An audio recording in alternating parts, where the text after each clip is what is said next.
जय हिंद। इस वीडियो में हम बात करेंगे आगे के टॉपिक्स की।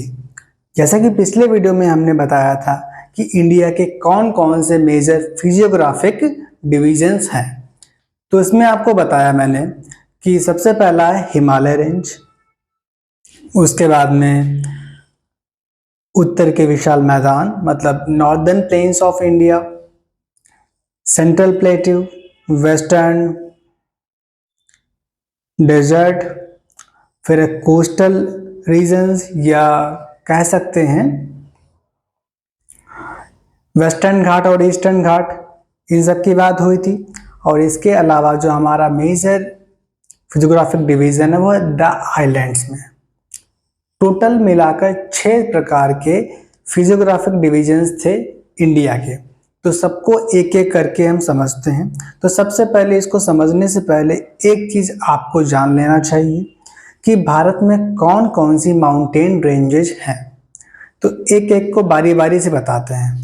सबसे पहले नॉर्थ में इस तरह से है हिमालय रेंज, जिसके बारे में हम पहले भी थोड़ा बहुत चर्चा कर चुके हैं, हिमालय।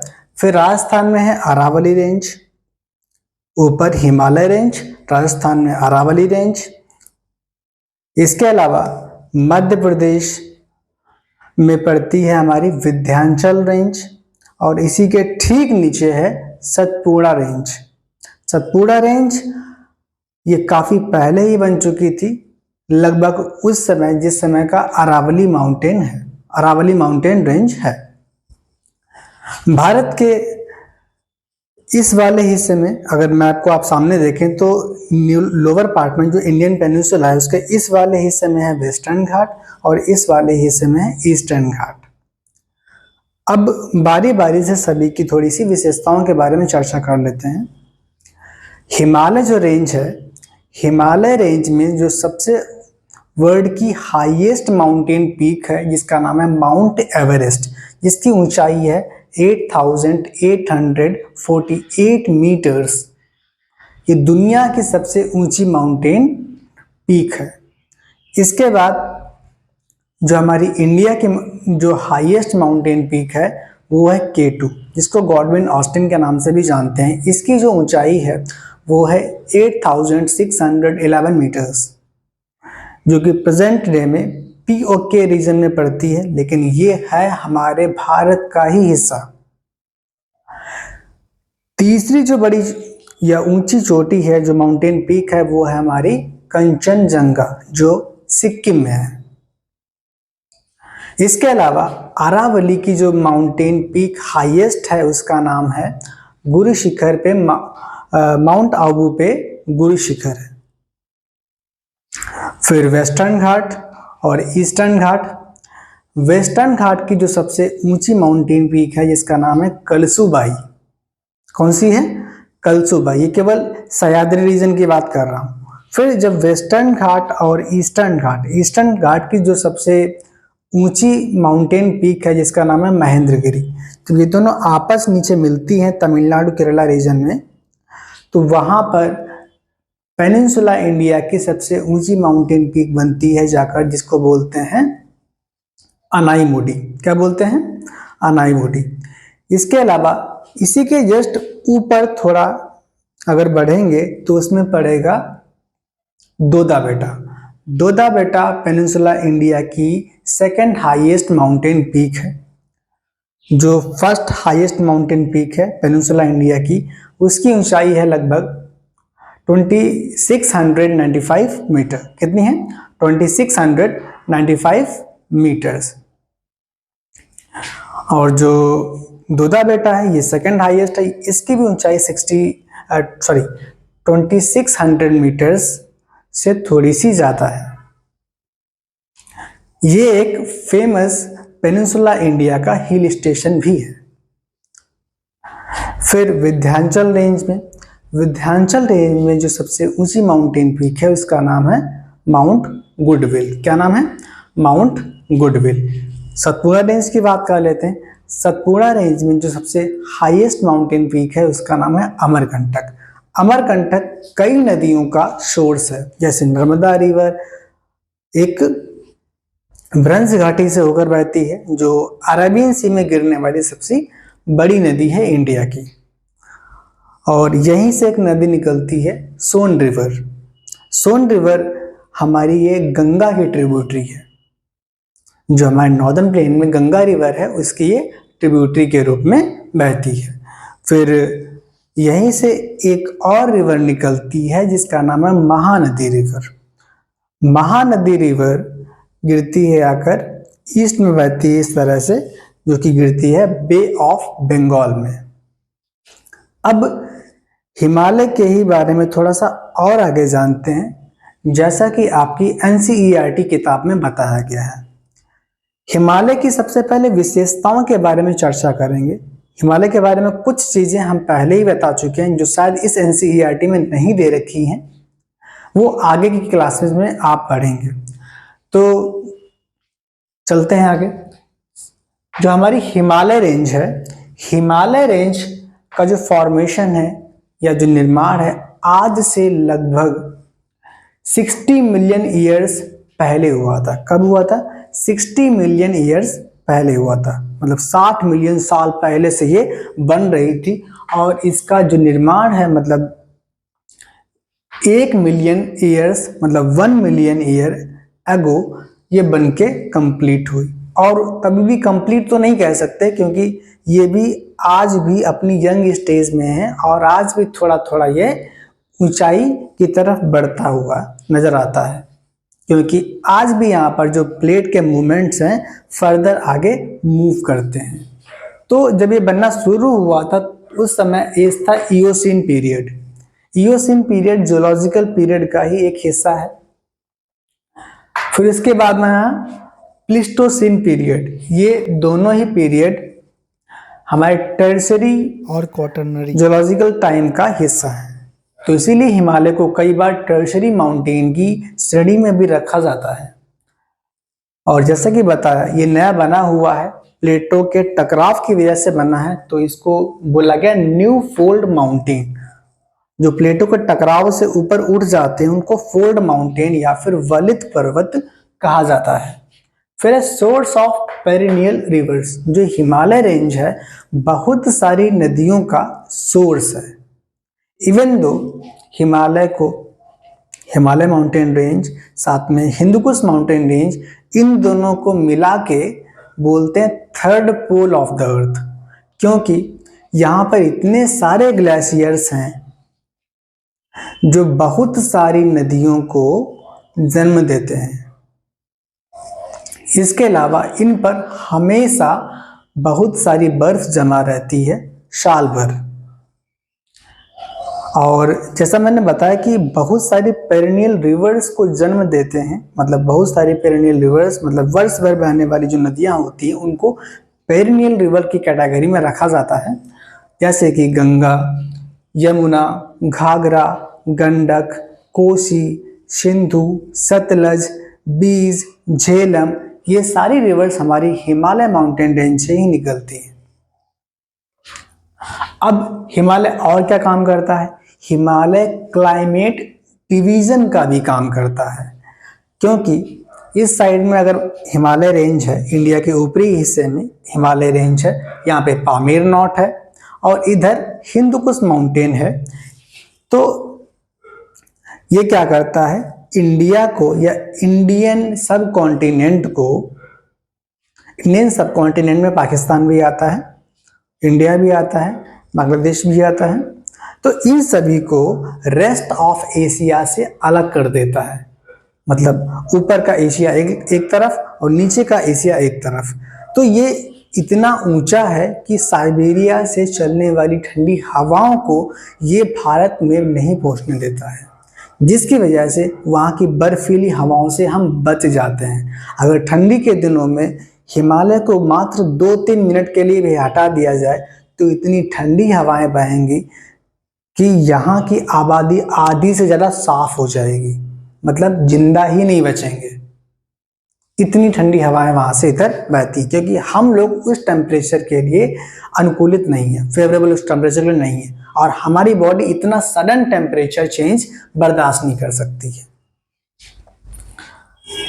इसी वजह से जो हमारा ऊपरी एशिया मतलब नॉर्थ एशिया या साइबेरिया रीजन का जो क्लाइमेट है वो हमारे इंडिया टाइप ऑफ क्लाइमेट से अलग है। इंडिया का जो क्लाइमेट बोला जाता है उसको मॉनसून टाइप क्लाइमेट भी कहते हैं, जिसमें हिमालय रीजन का या हिमालय माउंटेन रेंज का बहुत बड़ा योगदान है। फिर है हिमालय की लेंथ। हिमालय की जो लेंथ है वेस्ट से लेके ईस्ट तक 2400 किलोमीटर है। कितनी है? 2400 किलोमीटर मतलब 2400 किलोमीटर ये वेस्ट से लेके ईस्ट तक इस तरह से फैला हुआ है। अगर विड्थ की बात करें तो जम्मू कश्मीर में जो इसकी विड्थ है वो ज़्यादा है। जैसे जैसे हम ईस्ट में बढ़ते जाएंगे इसकी ऊंचाई भी बढ़ती जाती है, साथ में इसकी जो विड्थ है वो कम होती जाती है। वापस से रिपीट करते हैं, कश्मीर रीजन में जो इसकी विड्थ है वो ऑलमोस्ट 400 किलोमीटर के आसपास में, 400 किलोमीटर के आसपास में है। और जब आगे बढ़ते हैं अरुणाचल प्रदेश में जो इसकी चौड़ाई है वो हो जाती है 150 किलोमीटर के आसपास। इन सब के अलावा जब इतने सारे फीचर्स हैं, पेरिनियल रिवर्स है, मानसून टाइप क्लाइमेट को जन्म देने में काफ़ी एक महत्वपूर्ण भूमिका निभाता है, तो यहाँ पर बहुत सारे टाइप के माउंटेन्स में वैरायटी ऑफ वेजिटेशन पाई जाती है और इसी में बहुत सारे एनिमल्स रहते हैं, जानवर रहते हैं। तो इसी वजह से इसको बायोडाइवर्सिटी हॉट स्पॉट में भी रखा गया। इंडिया में 4 बायोडाइवर्सिटी हॉट स्पॉट हैं, उनमें से हमारा हिमालय एक है, बाकी भी हैं, उनकी आगे हम चर्चा करेंगे। बायोडाइवर्सिटी हॉटस्पॉट उसे कहते हैं जहां पर बहुत ज़्यादा प्लांट्स के वैरायटीज़ मतलब बहुत ज़्यादा संख्या में अलग अलग प्रकार के पेड़ पौधे और अलग अलग प्रकार के जीव जंतु पाए जाते हैं और उन पर संकट मतलब किसी भी तरह का खतरा अगर महसूस होता है लंबे समय में या खतरे उनके ऊपर ऑलरेडी हमेशा मंडराते रहते हैं तो उनको बायोडाइवर्सिटी हॉट स्पॉट की कैटेगरी में या उनके अंतर्गत रखा जाता है। फिर इसके अलावा टूरिस्ट एंड रिलीजनल प्लेसेस मतलब पर्यटन के साथ साथ में यहाँ पर कई सारे धार्मिक स्थल भी हैं। पर्यटन में वैसे तो बहुत सारे स्थल हैं जैसे गुलमर्ग, सोनमर्ग, कश्मीर वैली, लद्दाख भी एक घूमने वाली ही जगह है, लेकिन आज के समय में इसको इस तरह से गंदा करके रखा है। गंदा हमारे देश वालों ने किया, जो पड़ोसी देश है कुत्ते की तरह भौंकते रहता है, इसका नाम है पाकिस्तान। उसने पहलगाम जो जगह है हमारे बरसाइन वैली में पड़ती है, इसको भारत का मिनी स्विट्जरलैंड भी कहते हैं। 22 अप्रैल को यहाँ पर कुछ आतंकवादी घुस के आते हैं और हमारे टूरिस्ट पर जो भारत के अलग अलग कोने से लोग घूमने गए थे उन पर अंधाधुंध गोलियां चलाकर उनको मारना शुरू कर देते हैं। हद तो तब हो जाती है जब एक महिला से कहते हैं कि तुम कलमा पढ़ो, उसके पति को पहले ही मार दिया गया था। ऐसे कायरों पे तो थूकना भी दुश्वार है, इनको तो बीच चौराहे पे खड़ा करके भीगे जूतों से मारना चाहिए। अब वो भी कम पड़ेगा, इनको रोज इतना कूटना चाहिए। हम तो कहते हैं इन सबको सालों को हटा ही दो यहाँ से, आसपास से गंदगी हटेगी तब हम लोग ज्यादा अच्छे से रह पाएंगे। चलो बैक टू द टॉपिक, वापस बढ़ते हैं आगे। इसके अलावा जो धार्मिक जगह है यहाँ पर जैसे केदारनाथ हुआ, बद्रीनाथ हुआ, तो ये भी धार्मिक आस्था से जुड़ी हुई चीजें हैं, मंदिर हैं जहाँ पर हर साल बहुत भारी संख्या में श्रद्धालु जाते हैं दर्शन करने के लिए और यही वहाँ के स्थानीय लोगों के लिए एक इनकम के सोर्स के रूप में काम करता है, क्योंकि उस एरिया में कोई बहुत बड़ी इंडस्ट्रीज तो सेटअप की नहीं जा सकती हैं क्योंकि वो इकोलॉजिकली थोड़ा सेंसिटिव एरिया है, वहाँ पे अर्थक्वेक या भूकंप भी आते रहते हैं।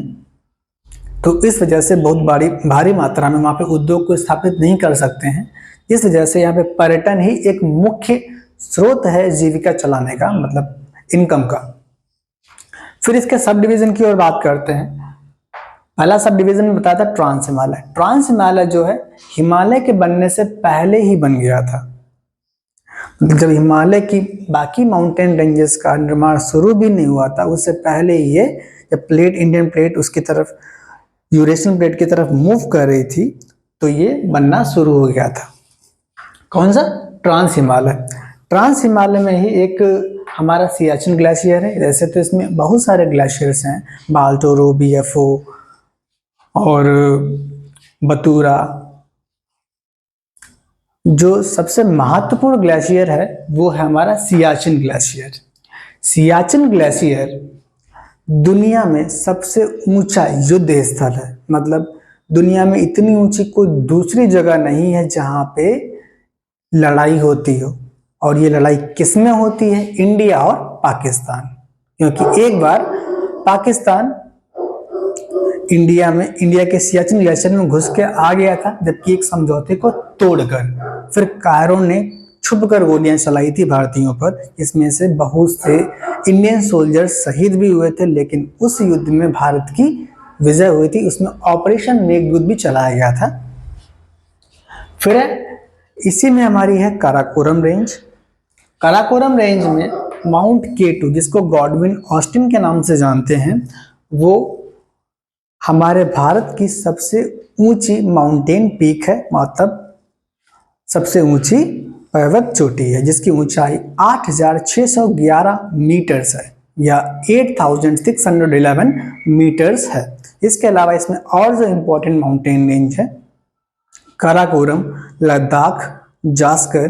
लद्दाख माउंटेन रेंज काफ़ी लंबी है, जो वहाँ से लेकर जम्मू कश्मीर से लेकर उत्तराखंड तक आती है। इसके अलावा इसी में माउंट कैलाश रेंज है। कैलाश रेंज में ही बाबा अमरनाथ की यात्रा के लिए जाते हैं, और वहीं का स्टार्टिंग पॉइंट था पहलगाम, क्योंकि यहीं से हर साल श्रद्धालु जाते हैं और बाबा अमरनाथ के दर्शन करके वापस आते हैं। और ये 5 साल बाद शुरू हो रही एक यात्रा थी, जिसको इन लोगों ने बर्बाद कर दिया, और वहाँ का पर्यटक तंत्र है उसको भी तहस नहस करने में कामयाब हुए। लेकिन हम लोग इसको कामयाब होने नहीं देंगे। खैर, आगे बढ़ते हैं।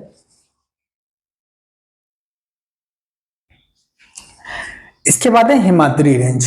हिमाद्री रेंज की जो एवरेज हाइट है वो सबसे ज़्यादा है, वो है अप्रॉक्सीमेट 6,000 मीटर्स। कितनी है? 6,000 मीटर्स। फिर इसके अलावा जो एवरेज विड्थ है इसकी 25 से 30 किलोमीटर। मतलब नॉर्थ साउथ में जो इसका एक्सपेंशन है, जो फैली हुई है, वो चौड़ाई है 25 से लेकर 30 किलोमीटर तक। इस माउंटेन रेंज में वर्ल्ड की सबसे हाईएस्ट माउंटेन पीक पाई जाती है, जिसमें से माउंट एवरेस्ट है, जिसकी ऊंचाई 8,848 मीटर है। इसके अलावा इसमें 14 माउंटेन पीक्स ऐसी हैं जिनकी ऊंचाई 8,000 मीटर से ज़्यादा है। यूँ कहें तो अगर सीधा सीधा आप 8 किलोमीटर ऊपर जाएंगे, वहाँ तक इसकी ऊंचाई मिलेगी आपको। सोच सकते हैं कितना ऊंचा होगा। इसी में कुछ और माउंटेन पीक्स हैं, जैसे नंगा पर्वत, कामेत और कंचनजंगा। इसी माउंटेन रेंज की माउंटेन पीक्स हैं। फिर आगे बढ़ते हैं। जो इसका कोर पार्ट है, जब हिमालय बन रहा था तो शुरुआत में जो इसका कोर पार्ट था वो ग्रेनाइट से बना। जब बाद में ये फर्दर आगे इसकी और ऊंचाई बढ़ती गई तो आसपास का जो तैतीस सागर का मलबा था, जो सेडिमेंट्स थे, इसके ऊपर जमा होने लगे थे। तो इसके ऊपर का हिस्सा सेडिमेंट्री रॉक से बना हुआ है, और जो अंदर का कोर हिस्सा है वो ग्रेनाइट रॉक से बना हुआ है। इसमें कई सारे ग्लेशियर्स पाए जाते हैं, क्योंकि इसकी ऊंचाई ही इतनी है, इसमें परमानेंट ये ग्लेशियर्स पाए जाते हैं, जैसे गंगोत्री और यमुनोत्री। जो गंगोत्री ग्लेशियर है वो हमारा गंगा रिवर का सोर्स है, वहीं से हमारी गंगा रिवर निकलती है। गंगोत्री ग्लेशियर से गंगा रिवर जो है भागीरथी नाम से निकलती है, जो आगे चलकर अलकनंदा रिवर से मिल जाने के बाद में गंगा नदी के नाम से जानी जाती है। उत्तराखंड के लोग भागीरथी नदी को ही गंगा नदी के नाम से जानते हैं। फिर चलते हैं अगली माउंटेन पीक पर, जो है हिमाचल रेंज। हिमाचल रेंज को कई बार लेसर हिमालय भी कहा जाता है या फिर मिडिल हिमालय भी कहा जाता है। तो जो हिमाचल रेंज है, हिमाचल रेंज की जो मेजर माउंटेन रेंजेस हैं वो हैं पीर पंजाल, नाग टिब्बा, धौलाधर और महाभारत रेंज। महाभारत रेंज नेपाल में पड़ती है।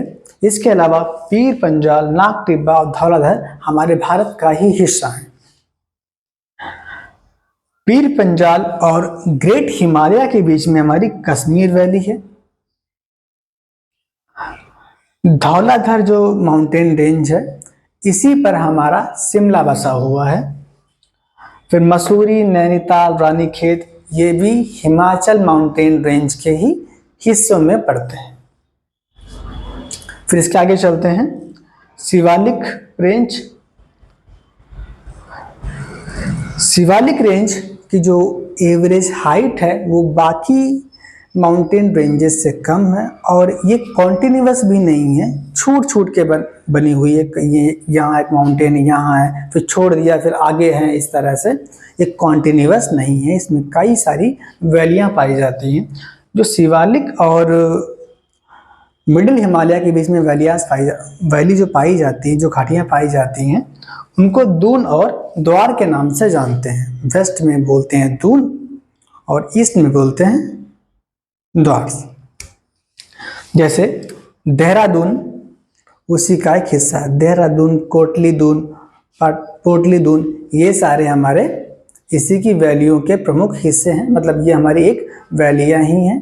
देहरादून एक हिल स्टेशन भी है जहाँ पर भी काफ़ी ज़्यादा लोग जाते हैं घूमने के लिए।